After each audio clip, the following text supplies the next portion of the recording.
السلام عليكم ورحمة الله وبركاته.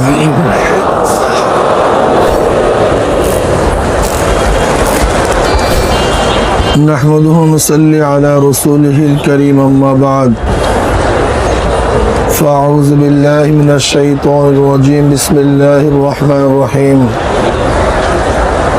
وأمر أهلك بالصلاة واصطبر عليها لا نسألك رزقا نحن نرزقك والعاقبة للتقوى صدق الله العلي العظيم وصدق رسول النبي الكريم شهد الشكر اللهم صل على سيدنا ونبينا شفيعنا وحبيبنا مولانا محمد صلى الله عليه وعلى آله وأصحابه وبارك وسلم اللهم صل على سيدنا وحبيبنا مولانا محمد صلى الله عليه وعلى آله وأصحابه وبارك وسلم আল্লাহ পাকের শুকর যে মাওলাই কারীম আপনাকে আমাকে দুনিয়ার সমস্ত ঝামেলার থেকে মুক্তি দিয়ে আল্লাহ পাকের ফরজ হুকুম জুমার নামাজ আদায়ের উদ্দেশ্যে এই বিশাল জামাতে অংশগ্রহণ করার তৌফিক দান করছেন। এর জন্য শুকরিয়া আমরা সবাই বলি আলহামদুলিল্লাহ। জুমার দিন তো অন্যান্য দিনের সরদার দিন, মুসলমানদের ঈদের দিন। এছাড়াও নামাজের প্রতি আল্লাহ পাক রব্বুল আলামিন অনেক বেশি গুরুত্ব দিয়েছেন। ঈমানের পরই নামাজের অবস্থান। আল্লাহ পাক আদেশ করেছেন তার নবীকে ওয়া'মুর আহলাকা বিস-সালাত ওয়াসতাবির আলাইহা লা নাসআলুকা রিজকান নাহনু নারযুকুকা ওয়াল আকিবাতু লিত-তাকওয়া। ওয়া'মুর আহলাকা বিস-সালাত, হে নবী আপনি আপনার আহালকে, পরিবার পরিজনকে নামাজের আদেশ করুন। পরিবার পরিজনকে নামাজের আদেশের জন্য আল্লাহ নবীকে আল্লাহ পাক নিজে অর্ডার করেছেন। আপনি শুধু আদেশ করবেন, নিজে নামাজ পড়বেন না তা হবে না। ওয়াসতাবির আলাইহা, আপনিও নামাজ পড়তে থাকুন।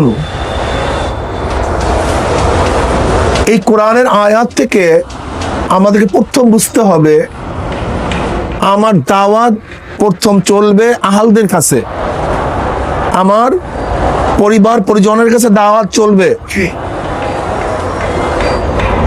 আমরা দেখা যায় অনেকেই পরিবার পরিজনকে দাওয়াত দেওয়ার থেকে গাফেল। নিজে নামাজ পড়ি, আমার ছেলে নামাজ পড়ে কি পড়ে না এর প্রতি আমার কোনো খেয়াল নেই। নিজে রোজা রাখি, আমার আহাল রোজা রাখি কি রাখে না কোনো খবরই নেই। আমি তো দাড়ি রাখছি, আহালকে দাড়ি রাখার আদেশ করি না। আমি তো দিন অনুযায়ী চলি, আহালকে দিন অনুযায়ী চলার জন্য নির্দেশ করি না। তোমার এই ইবাদতের মূল্য নাই। আল্লাহ পাক ইবাদতের পদ্ধতি শিখায়া দিয়েছেন ওয়া'মুর আহলাকা বিস-সালাত ওয়াসতাবির আলাইহা। তুমি তোমার আহালকে নামাজের আদেশ করো এবং তুমিও নামাজ পড়তে থাকো। এখান থেকে আরেকটা জিনিস বুঝতে হবে, নিজে দাওয়াত দিবেন, আমল করবেন না, এর অবস্থা কেমন হবে? কাবুরা মাকতান ইনদাল্লাহি আন তাকুলু মা লা তাফআলুন। এর অবস্থা ওই ব্যক্তির মতো হবে যে নিজে তো দাওয়াত দিবে, যদি নিজে আমল না করে তো এর চেয়ে নিকৃষ্ট কোনো কথা আমার আল্লাহর কাছে কিছুই নেই। সবচেয়ে নিকৃষ্ট কথা ওই কথা যেই মুখ থেকে অন্যকে দাওয়াত দেয় কিন্তু দাওয়াত অনুযায়ী নিজে আমল করে না। রব্বুল আলামিন নামাজের আদেশ করছেন। নামাজের কতগুলি দিক আছে, কিছু বাহ্যিক দিক আছে, কিছু বিতর্কত দিক আছে।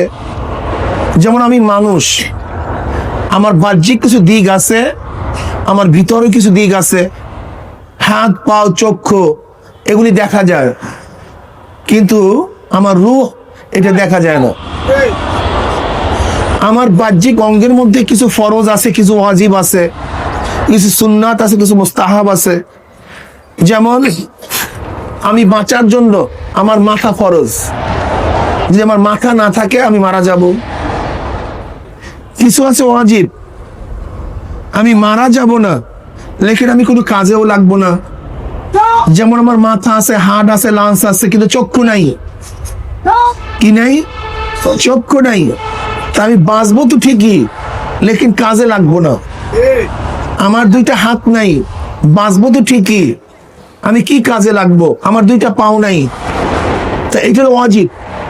কিছু আছে সুন্নাত, মানে আমি বাঁচবো, কাজেও লাগবো, কিন্তু আমার সৌন্দর্যতা নাই। যেমন আমার একটা চক্ষু নাই, আমার একটা কান নাই, আমার একটা আঙ্গুল নাই, দুইটা আঙ্গুল নাই, কথা ঠিক না? আমি বাঁচবো, কাজেও লাগবো, কিন্তু অতি সুন্দর থাকবো না, ঠিক না? কিছু আছে মুস্তাহাব, যেমন আমার কান চক্ষু সবই আছে, কিন্তু একটু কাটা, একটু আসল লাগানো, সৌন্দর্যতা পুরা বর্ধিত নাই, ঠিক না? ঠিক নামাজের মধ্যে কিছু আছে ফরজ, কিছু আছে ওয়াজিব, কিছু আছে সুন্নাত, কিছু আছে মুস্তাহাব। ফরজগুলি না থাকলে ডেট, নামাজটাই শেষ, নামাজটা শেষ, নামাজ কোনো কাজেই লাগবে না। কিছু আছে নামাজের মধ্যে ওয়াজিব, নামাজ শুধু হয়ে যাবে বটে, কিন্তু নামাজটা কাজে লাগবে না, এগুলো ওয়াজিব। কি কথা ঠিক না? কিছু আছে নামাজের সুন্নাত, নামাজও হবে, কাজেও লাগবে, কিন্তু সুন্দর কইল না। কিছু আছে মুস্তাহাব, নামাজও হবে, কাজেও লাগবে, সুন্দরও আছে, কিন্তু অতি সুন্দর হইল না। কি কথা ঠিক না ভাই? ঠিক আমার মধ্যে যেরকম বাহ্যিক কিছু ফরজ আছে, ওয়াজিব আছে, সুন্নাত আছে, মুস্তাহাব আছে, আবার রূহ, এইটা আমার বাঁচার জন্য ফরজ, রূহ, ঠিক না? আমার চক্ষু, কান, মাথা, হাড়, লাংস, রক্ত সবই আছে, পাও, হাত, কোনো জায়গায় ত্রুটি নেই, কিন্তু ভিতর রূহ নেই। কি নাই? আমি ডেড, আমি কোনো কাজে লাগবো না। ঠিক নামাজের কিছু ফরজ, কেরাত আছে, রুকু আছে, সেজদা আছে, আছে কি নাই? কিয়াম আছে, জলসা আছে, কওমা আছে, সবগুলি ঠিকই আছে, কিন্তু হুজুরে কলব নেই, হুজুরে কলব নেই। আমি কার জন্য ইবাদতটা করতেছি, কার সামনে দাঁড়াইছি, আমি কার সামনে নত হইতেছি, আমি কাকে সেজদা করতেছি, এই রূহ নাই। যেরকম একটা মানুষের হাত, পাও, চক্ষু সব ঠিক থাকা সত্ত্বেও রূহ না থাকলে মানুষটা ডেট হয়ে যায়, ঠিক তদ্রূপ নামাজের মধ্যেও যদি রূহ, হুজুরি কলব না থাকে, তাহলে নামাজটা ডেট হয়ে যায়। Charmonai daily news. ক্ষমতার জন্য ইসলাম নয়, ইসলামের জন্য ক্ষমতা।